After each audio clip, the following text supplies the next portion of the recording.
আসসালামু আলাইকুম। আশা করি আপনারা সবাই ভালো আছেন। আলহামদুলিল্লাহ আমরাও ভালো আছি। আজকে সব রান্না আমার বৌমা করেছে। ফুলকপি শিম দিয়ে রুই মাছ ভেজে রান্না করেছে।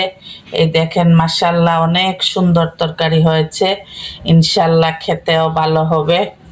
এই দেখেন কাছ থেকে দেখাই। মাশাল্লাহ আমার বৌমার হাতের রান্নার হাত ভালো।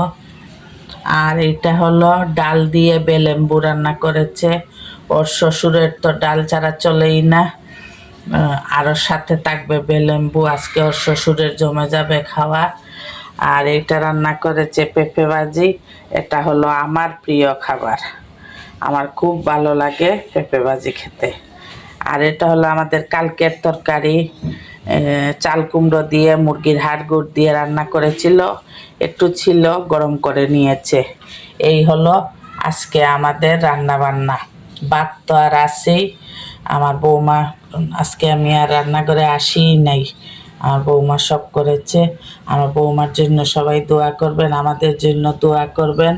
লাইফস্টাইল উইথ বউ শাশুড়ির পাশে থাকবেন, পাশে থেকে আমাদেরকে এগিয়ে নিয়ে যাবেন, এই কামনা করে বিদায় নিচ্ছি। আল্লাহ হাফেজ। আসসালামু আলাইকুম ওয়া রাহমাতুল্লাহি ওয়া বারাকাতুহু।